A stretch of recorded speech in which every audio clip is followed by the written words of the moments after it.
এ যেন পাখির সাম্রাজ্য। হাজার হাজার পাখির মেলা বসেছে সাচিলাপুরের এই চরে। প্রতি বছর শীত মৌসুমকে কেন্দ্র করে সুদূর সাইবেরিয়া থেকে শুরু করে শীতপ্রধান দেশের পাখিরা কিন্তু এখানে মেলা জমায়, আর গ্রামবাসীও তাদেরকে পরম ভালোবাসায় আগলে রাখে। বন্ধুরা, আজ রয়েছে সাচিলাপুর গ্রামের পাখির গল্প।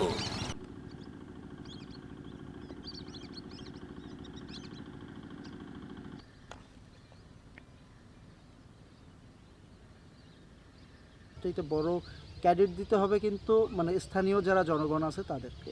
তারা কিন্তু নিজের যে তাদের আন্তরিকতাই কিন্তু আসলে এই জিনিসটা এতদিন পর্যন্ত টিকে আছে। আপনার মজার বিষয় হলো এখানে কিন্তু সরকারের খুব একটা নজর না থাকা সত্ত্বেও এখানে কিন্তু পাখি শিকার হয় না। এটা একটা বড় বিষয়। এটা কিন্তু আপনি এখানে দেখবেন যে কোনো শিকারই পাবেন না, কোনো ফাঁদ খুঁজে পাইনি এখন পর্যন্ত। এখান থেকে কোনো শিকারী গ্রেপ্তার হয়নি এখন পর্যন্ত। তো এই জায়গাটা আমার মনে হয় যে এটা পাখিদের স্বর্গ বলা যায়। এবং শুধু অতিথি পাখি না, দেশি পাখিদের জন্য এখানে আসলে একটা অভয়ারণ্য হিসেবেই এটা, মানে অঘোষিত অভয়ারণ্য হিসেবে এই জায়গাটা মানে কি বলা যায়, যে স্থান পেয়েছে।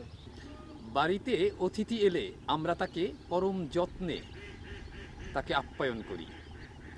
ঝালকাঠির এই চর সাচিলাপুর গ্রামেও যেন তেমনই পরিবেশ। শীতের সময় অসংখ্য অতিথি পাখির মেলা বসে এখানে। তারা থাকে প্রায় 2 থেকে আড়াই মাস সময় ধরে।